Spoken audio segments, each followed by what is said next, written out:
Yeah, very strong life lesson learned from Formula One last week and this week. It's not always the person who starts the race that wins the race. That's exactly what we noticed last week in German Grand Prix. It was the man everybody expected to win, the defending champion Lewis Hamilton, in pole position, but he ended up in 11th or so. And the man who started the race in 20th position ended up in 3rd. And the young man, yes, I talk about the Dutchman, Verstappen, was in vesting mode and he won. But this time around, Max Verstappen was in maximum pole position in Hungary. But what happened in the Grand Prix? It was Lewis Hamilton, the British boy, the fine boy, you know, the new poster boy of British sports. It's not David Beckham, it's not Theo Walcott. It's the one who won it. With that, I welcome you to another edition of the Sports Lounge on Elevated TV. And I'm not here, look, I'm here with the Avengers. Yes, that's what we finally agreed to call this crew.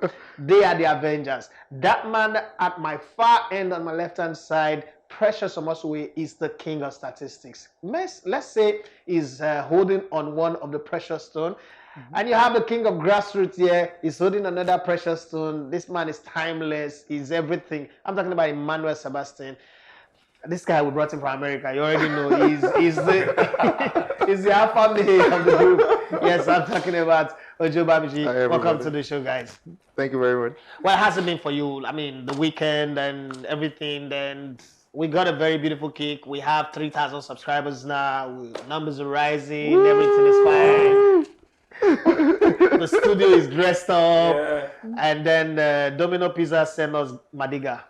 They gave us agege bread with corn on top of it. Domino pizza, and I need to try.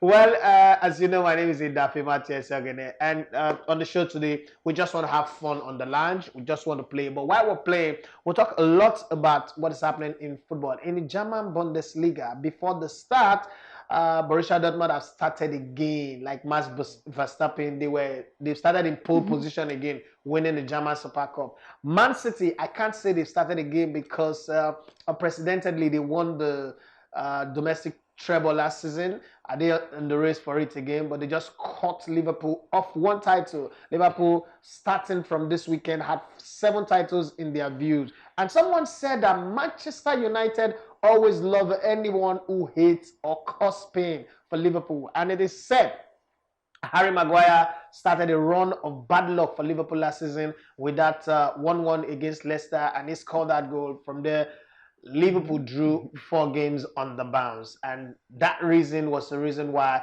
Manchester United decided to break all the defensive record to sign Harry Maguire for £80 million.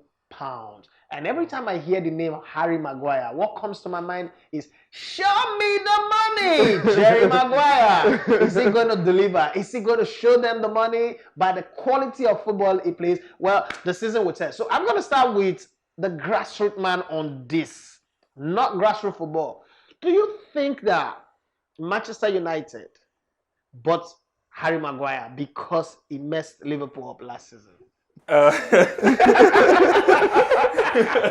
I said, we're gonna have fun today. Anyway, I think he's a good player, and he's a player they've been after for a long time, even under the previous manager. Yeah. So they've always wanted him, but I think they paid more this time. They could have got him on a cheap the last time on, but in his own perspective, looking at Harry Maguire, he's a good player, the modern kind of defender. We managers are now so crazy about ball playing defenders.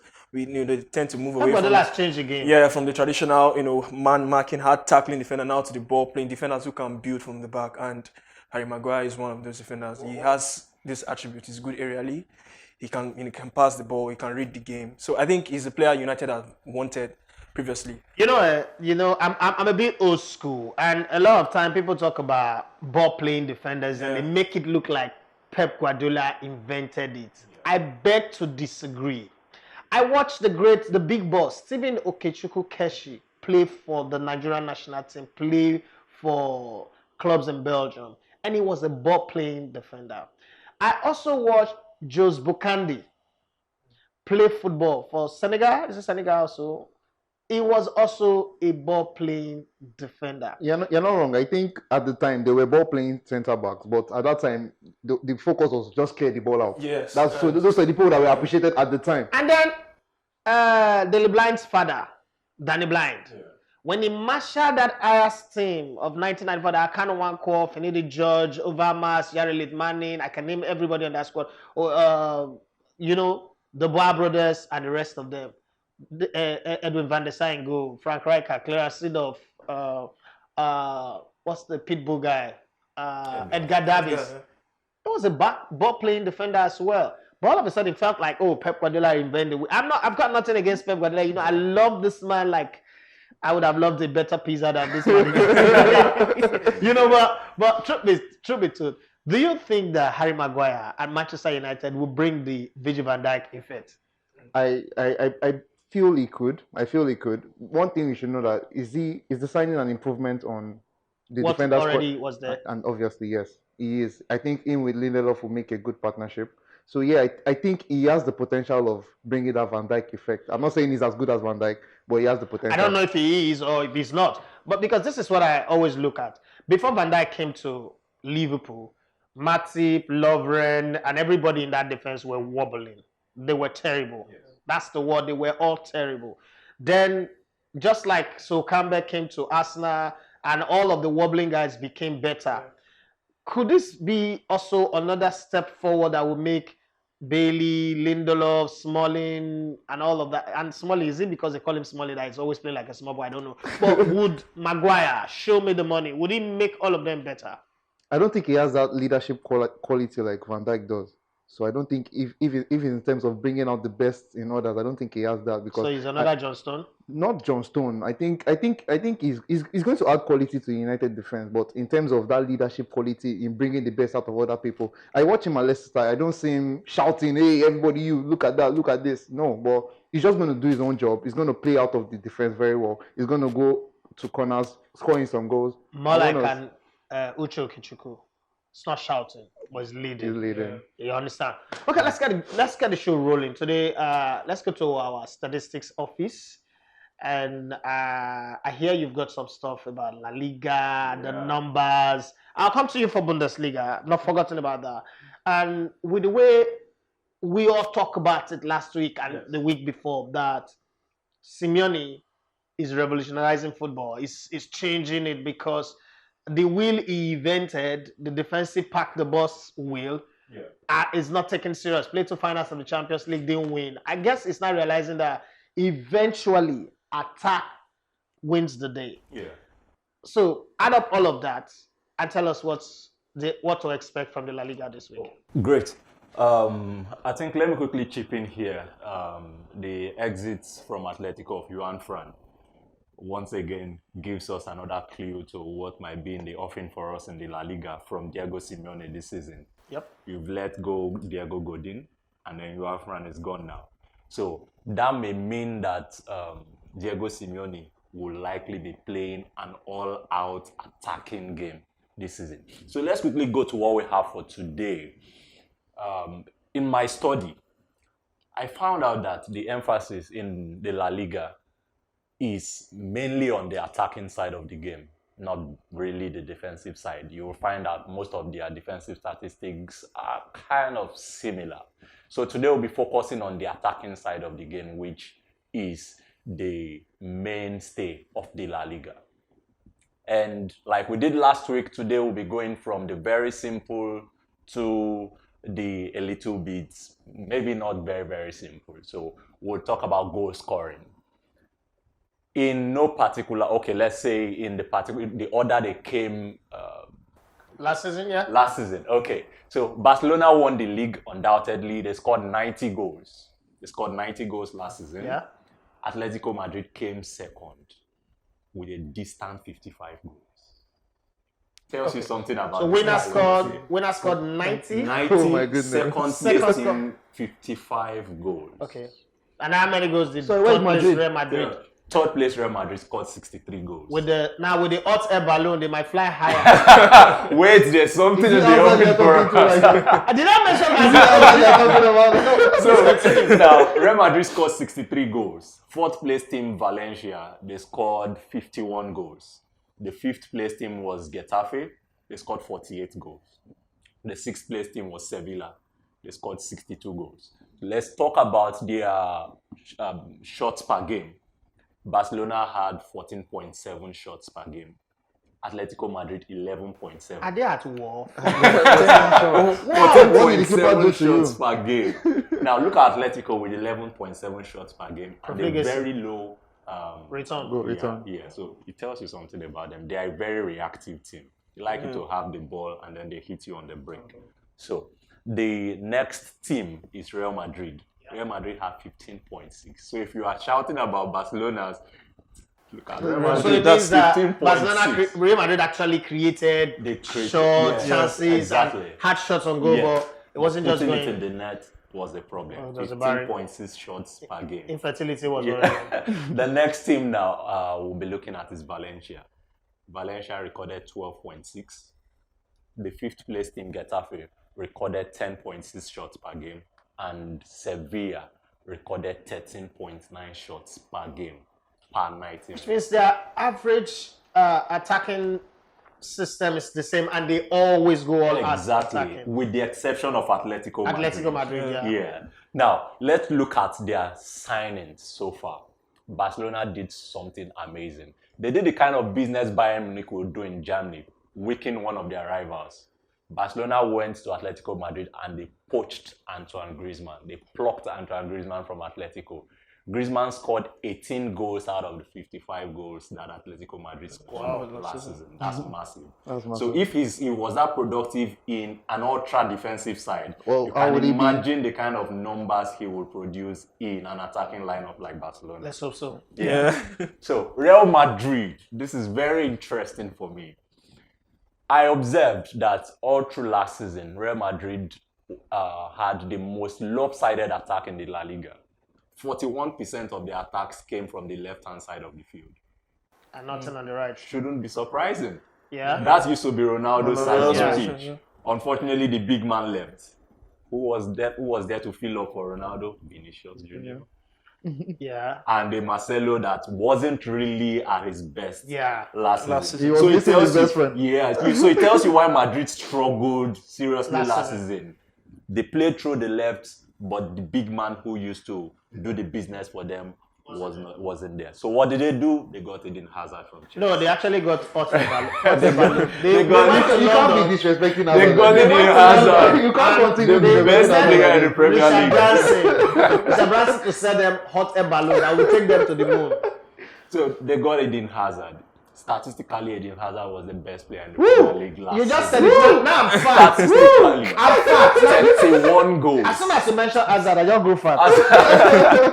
Hazard contributed 31 goals, 16 goals and 15 assists last season in the league alone. If he can bring those figures to Real Madrid, of course, he's got He to can. be an upgrade on Vinicius Jr. Yeah. He can He do is. that. He is. So Madrid don't necessarily need to change their style of play. They've got a quality player in Eden Hazard, and I'm sure he won't bring in Ronaldo digits, but then he can do something He can. decent. Yeah. So we'll look at Valencia.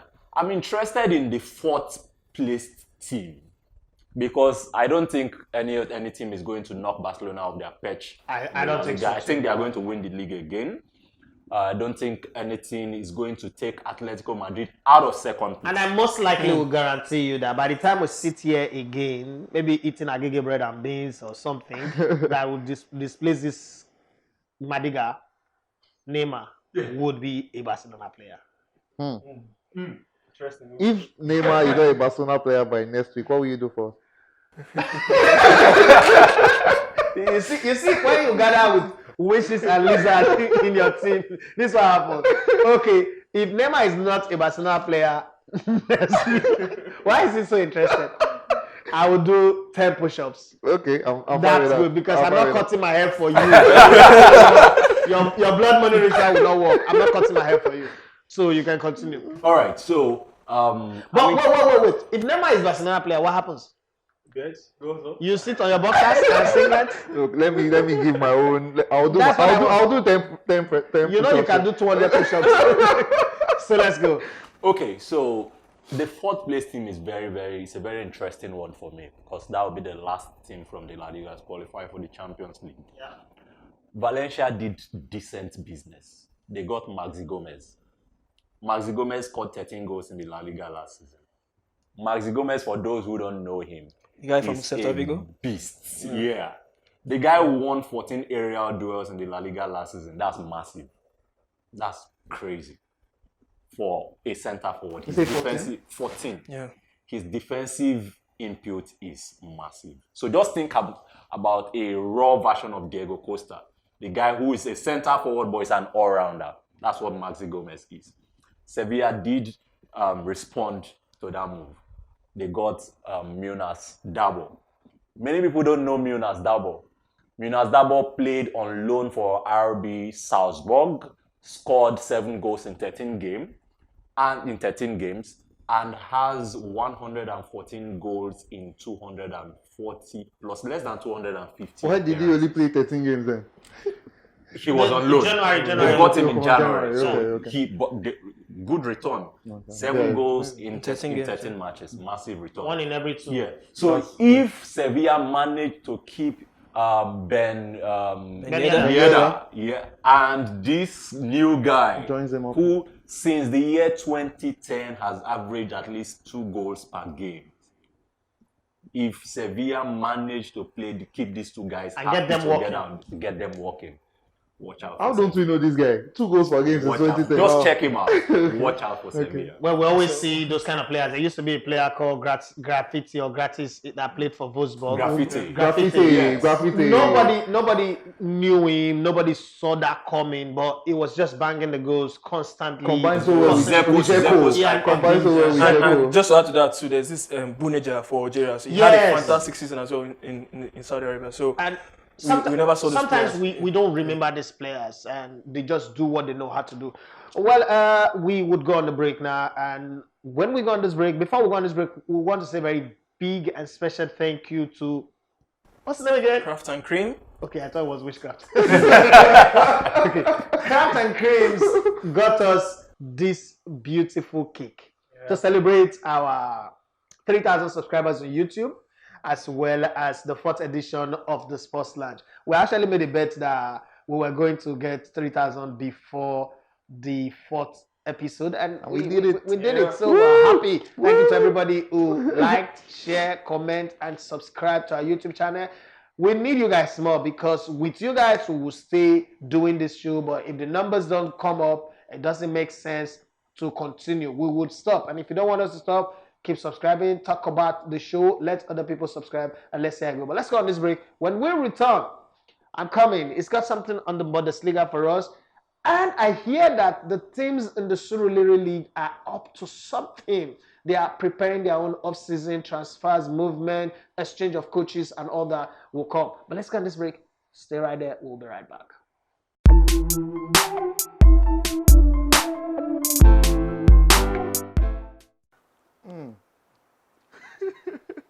Thank you very much. Welcome back. Straight away to give me space to dive into my Madiga pizza. Let's go to United States of America and get the best of basketball from Ayotunde Onobolu. It's decided, I can see him on the Skype screen, he's decided to wear a beat like us too. So let's go there, Chief. What's up with the basketball?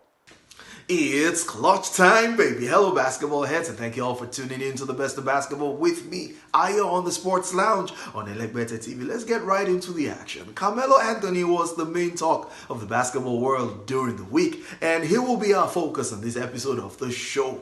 So, Melo appeared on ESPN's First Take, where he spoke about his truth on what has been a prolonged absence from the NBA. Melo thinks him not having a team to play for right now is more than just basketball. He thinks a lot of politics is involved, and so I'm going to take a look at some legends of the game and how they fared in their final 1 or 2 years of their super amazing playing careers, all in an attempt to prove whether Melo is in fact a victim of basketball politics in high places, or He's simply no longer good enough to play for even the worst teams in the league. So here we go. Now, in the final season of his legendary 20-year career, Kobe Bryant averaged about 18 points, 4 rebounds, and 3 assists per game, shooting 36% from the floor and 28% from three-point line. Now, Kobe was paid $25 million by the Los Angeles Lakers that year before retiring at the age of 37. Now, in the final 2 years of Dirk Nowitzki's incredible 21-year career with the Dallas Mavericks, he averaged about 10 points, 5 rebounds, and 1 assist per game, shooting 42% from the field and 37% from deep.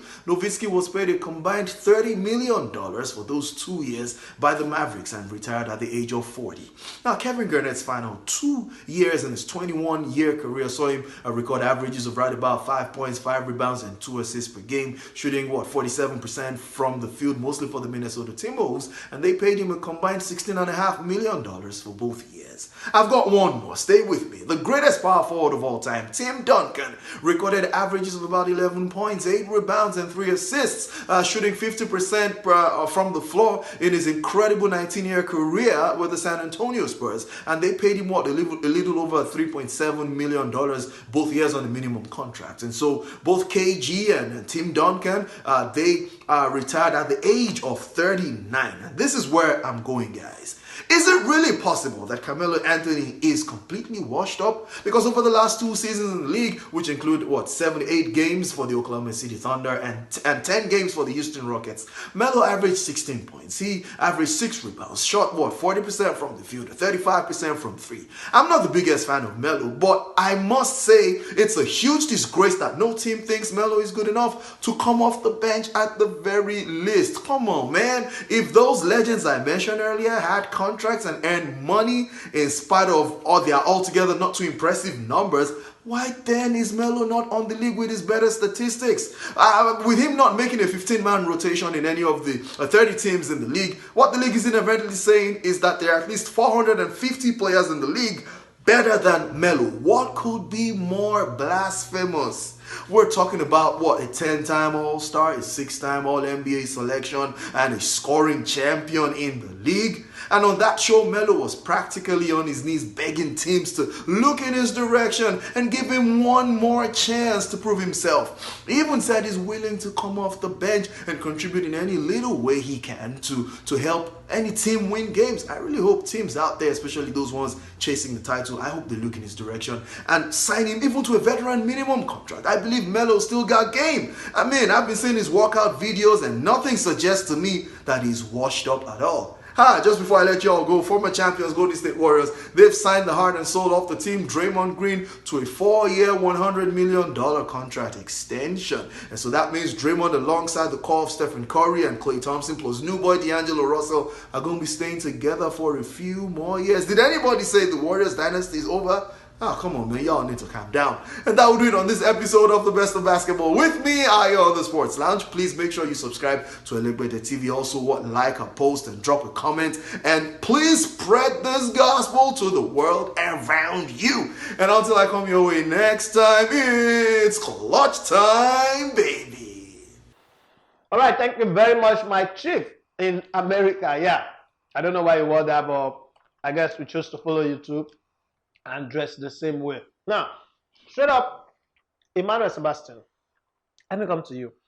I hear that the regular season has ended in the Surulere League, and now there is it post-regular season preparing for Super 6? I don't know. What are they up to in the Surulere League? Okay, so the league is on break. There's a mini break, yeah. So, and the teams have been using this opportunity to keep their players fresh, keep the team grounded, keep the team fit, in footballing terms. And some have played a couple of good friendlies with reputable oppositions. Talking about DRV Football Club. Yeah. They played a friendly game recently with MFM. They played the first leg at the Prayer City, and it was a 4-4 game, a fantastic game. And wow, that's good. Yeah, and the people of MFM. About MFM, they lost about 4 of their players to Eyimba, yeah. And then their coach, the Magic Worker, yeah, they also lost him to Atlas. So it's one of those things, and it was a good game, high scoring game, when you say a game, and then 8 goals, in a game. So, and they were impressed with some of the DRV players, and they actually invited some of them, to come train with the team. So this tells you how far these players have become, how grown they That's are. a great thing. If So- you get to sign, it means you're moving from grassroots, Yeah. Surulere League, straight up to the Nigerian Professional Football League. So you see, It's great. So and they also play the second leg. In as much as it's a friendly, you can call it both legs and all Yeah. at the Main Bowl Stadium. So it was a 2-1 game. And good one for DRV. To get results against an NPFL side. Yeah. And it was a fantastic experience for them. A good game of football. Victor Osimhen was there to grace the friendly as well. It was at the Main Bowl. This is a man who just signed his contract recently with Lille. Congratulations to him as well for that move. He's replacing Pepe. No, so It's not a replacement. I don't think it's a replacement Nice of one, Pepe, nice but- one, nice one. But talking about Victor Osimhen, I think that the guys around him, I'm talking about Shira, Hila, Yeah. Kochinedu, Ariyo, and all of those guys should be very happy. When he moved to Wolfsburg, I think the transfer was 3.5 million euros. Yeah. Now, why this is significant for me is players in the Premier League. I think it was Steven Wogo that was sold for $2 million. Then Osimhen from grassroots under 17 to Wolfsburg, 3.5 million euros. It means that if the Surulere League, get their heart together, the players are well packaged, they get this continuous media coverage, we could be seeing that. So imagine 10 players on 3.5 million euros deal. That is 35 million euros coming into the Nigerian economy. Who says football is about getting youth off the streets and not a GDP grower? You understand? So it's good. What are the other stories in the... So like you mentioned, Ario and the likes, these are guys who run the box-to-box football club as well. Yeah. So we congratulated them, for the move. And No, all that. fantastic. It was fantastic for them. And another team who has been doing well is Team 360 Football Club. Okay. They participated in the Ama Pro Football Championship. Yes, I heard about Yeah. the Ama Pro Football Yeah, it's Championship in Kwara State. Kwara State. Yes, so it's a tournament, like a preseason tournament. Despite the fact that they lost their No, it 3 doesn't games. matter. Yeah, but the experience was a good one for the boys. They came up against MPFL All-Star team, that included Oladirote of Enyimba and some other reputable MPFL players like Alege of Vicky Torres. So these are reputable players in the Nigerian Professional Football League. So it was a good experience for the Team 360, and the coach has been doing so well, Coach Raji. So this It's is another fantastic thing that a team Yeah. from Lagos could go to Kwara with a full squad. It doesn't matter whether they lost. I don't reckon the loss. The experience, the exposure for experiential purpose, I think is a great thing. Kudos to the guys who run this team. I think it's something that teams from other states would need to emulate and copy. Yeah, so it was a wonderful experience. They came up against good teams. There's Ultimate FC. This is a team from Niger State. Yeah. There's a football academic. This is a football team as well from Kwara State. So it was a wonderful experience for the guys. Yes, like I mentioned, despite the fact that they lost, the experience was wonderful. And finally, we have spring soccer. There's a spring soccer summer camp. Yeah, it's him after my heart because they seem to know how to organize this thing. Yeah, and the it social was- media is always buzzing. The owners are very, very friendly on social media, and Yeah. they're going from one camping exercise to the other. I think John Ogu was there. John Ogu was there. Victor Osimhen as Victor well was Osimhen there. as well. Etebo was there. They're doing fine. The wife was there as well. This is a summer camp that that helps to promote young footballers. Seeing the pathway, becoming footballers, and for them being mentored by these players, it was a wonderful experience for them, and not just restricted to male as well. Female footballers, female kids who want to play football. So it was a wonderful experience for them. Talking about John Ogu was in the studio, was in the Elevator studio. Thank you to John Ogu for coming through and popping up in the neighborhood to see what we're doing in the studio. That's fantastic. But now I'm going to hold your thought there. Let me come to you. Your know-how of the European game is something that I love. I mean, it's as appealing as your personality and all that. You say something is happening in the Bundesliga. Talk to me about what you have for us in the German Bundesliga and your entire European football overview. But before then, what do you have to say about the game of two halves? Liverpool, Man City. First half, all Man City, and Raheem Sterling repeated what he did against Manchester United, where Manchester United came from 2 goals down to win 3-2. Similar thing almost happened, but I mean, profligacy in the side of the Egyptian Messi, talking about Mo Salah, made the game go into penalties, and then Bravo was so brave. They won that. So, what do you have to say about that game before you go to the Bundesliga? Well, we all saw it together here. It was a classic game of two halves where Man City dominated the first half and Liverpool dominated the second. Sterling, De Bruyne, they all came together so well. I love the assist from David Silva to Sterling. It was a beautiful flick up, and it was really nice. But Do we see something of as Salah not being sharp because he was really playing? I saw a recurring event where he was shooting the ball to the left The hand same side. spot. Yeah, and I was wondering, is this Salah that I know would he scored a goal against bent- Chelsea? exactly, yeah. And he's bending the ball over there. So is he a case of not being sharp or this? We can't really tell. I for think now. it's not sharp because he played almost 62 games last season in all competition. Went to the African Nations Cup, no break, change of weather, traveling, different training camp, and coming back. He's supposed to be resting, but they put him in this game. Yeah. Something I love that I saw was the entrance of Lalana, Chamberlain, and Shaqiri. Yeah. I love that. I don't know. I think it showed And a he brought a little good bit energy to the team. exactly. They changed the tempo of the game and everything. And you saw that Liverpool almost scored in the ending minutes of the game. Yeah. But at the end of the day, Man City And just it was even Matip that came from the bench to that score scored the the goal. exactly. So it was a great game to watch. So let's jump into the Bundesliga. Borussia Dortmund have won the Super Cup again. So yeah, congratulations to Are them. they another Formula One team that is in pole position but will not end up as winners? We saw them do that last season. They were so close, so very 17 close. point gap. So but very they still have close, the and title. they still messed up. One thing I would say, I made note of something. The best time to knock a team that's dominant is when they're in transition.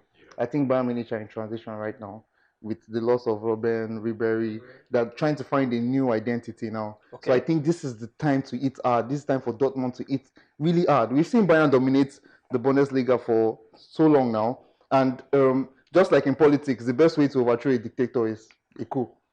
I think Bayern, the teams in Bundesliga need to come together now and say enough is enough. We can't keep selling you our best players. Just look at it. Look at the track record. Look at the players they have in that team. Goretzka is from Schalke. Niklas Sule from Hoffenheim.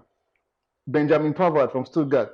Joshua Kimmich, also a team from Bundesliga. Let's go back. Olic from Wolfsburg. Mandzukic, Dortmund. Mandzukic, Wolfsburg. So they keep selling their best players to Bayern because it needs to stop. I think what you need to say is, how does the other team in the Bundesliga re-engineer their market? They need an Ed Woodward that will make them make money even when they are dead fish, like Manchester United. No disrespect. But we all know that since the exit of Sir Alex Ferguson, the god, Manchester United have become rotten fish. But unfortunately for the enemies, Manchester United have made more money statistically since they became rotten fish than the money they made when they were the diamond in the sky, when they were purple rain, when they were the blue sky or the real Red Devils. So the other teams, the Dortmunds of this world, the Wolfsburg, the Lewandowski, Bayern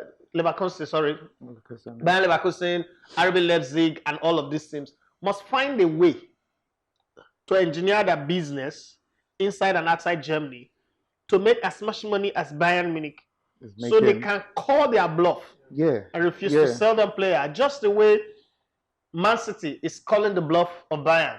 If you really want them, pay 139 million. So we know that we've not lost the player, but we've gained too much money. That's the reason why we let him go. But I don't think these clubs have that kind of money or that kind of clout to hold on their players. And you know the kind of contract they sign. They sign this contract that you pay these players peanuts. It means that if a certain offer comes in, you are obligated to let them go, which is bad. And if that's going to remain the case, then I think Bayern is going to dominate for a very long time. But like I said, they are in the stage of exactly. So Dortmund needs to eat hard. They've signed some good players. Torgan Hazard, the air balloons brother. Hold on. What is the claim of Torgan Hazard to be a good player? You say a very good player. What's his claim to be a very good player? Because he's Eden Hazard's brother, or because statistically he's a very good player? Statistically, Torgan was one of the best players in the Bundesliga last season, so he has earned his reputation. I'm not trying to shade him. This is not 50 Shades of Balloon, but I just need us to always put players in their position because of what they've done, not because you are so and so brother. Torgan Hazard is like an inferior version of Kevin De Bruyne. He doesn't have a similar style of play with his older brother Eden Hazard. He's a more direct player. So he's a low budget Kevin De Bruyne. Yes, that's what he is. No problem. Low budget. We would increase his budget. In addition to Hazard, they also signed Julian Brandt. And they've got Serge Gnabry, who is at his very prime right now. If he doesn't deliver now, Oh, I you don't mean know. Gnabry for Bayern? Yeah. Yeah. But I was talking about Dortmund. Okay. It's Dortmund that signed Brandt, and they've also brought back Hummels. You know, Bayern has an issue of doing that. They Use will and take up. Dortmund's best player, Squeeze take him, dry. take him. It's So, money. That's the way you look. but anyhow, Dortmund look like they've assembled a team that could actually really challenge them now. Because I think Hummels with Akonji in that defense, with Guerrero on the left back, Hakimi on the right, I think they're really going to challenge Bayern this time around. One of the things that Dortmund should pray for is while they are contesting to win those games, they should also hope that the other teams beat Bayern every time they play against Bayern and not give Bayern the chance. So bad that time flies when you're having fun in-house. And for those of you who are surprised that we didn't talk about Formula One, Francis was caught up in Hungary. Yes, he went for the Hungary Grand Prix in Ikorodu, and the terrible road construction people who didn't help matters. I hope we can get the clip from the road construction, the traffic jam and all that. Precious managed to escape it. So we came here and we sat down together to watch the Community Shield. Yes, Manchester City, Liverpool that ended 1-1, and then the penalty that Gabriel Jesus decided. So you can see how all of us were reacting at different time on the show. But I want to say a very big thank you to Crabs and Cream. Yeah, Crabs and Cream for presenting us with this wonderful cake. And Madam, thank you so much. We're really grateful. Thank you to every one of you who's subscribed to Elevated TV. Thank you for those of you who are watching. Thank you for those of you who drop comments. And thank you for those of you as well who like it, and those of you who keep the conversation running across social media. But I will not fail to say very big thank you to my Avengers. This team is the best in the world. Thank you, Ojo Bamiji, for being available once again. And Fine Boy in the house, Sebastian Milano, thank you for holding grassroots and making sure we get the very best of it. And the king of statistics. I think you eventually end up as a lecturer in one of these Nigerian universities. Uniben is really very proud of you. And thank you to everybody in the back stage who made this production work, especially Mr. Kalajaya Ahmed. There is no one like you. You are 1 in a billion. You make this show run every week. Thank you, and thank you, and thank you once again. See you next time on the show, but don't forget to subscribe to Elevated TV. And thank you also to Jonogu for being in the neighborhood. Bye-bye.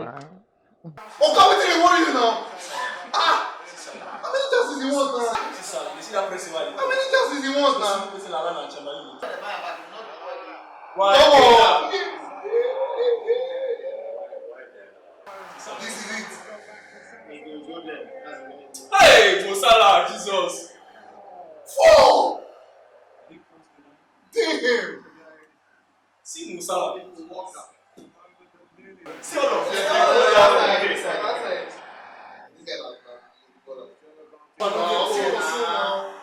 Salah will do something. Yeah, Shaki.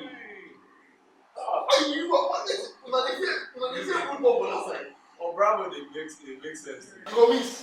What's the best happening? You go miss. You You go miss. go score, but when the person will come after Man City, not the Gabriel You go miss out. You go miss out. Ah, this one, this guy now. This guy, what's it? This one, that side, that side. What's this step up? Oh, God. Brazilian. Look at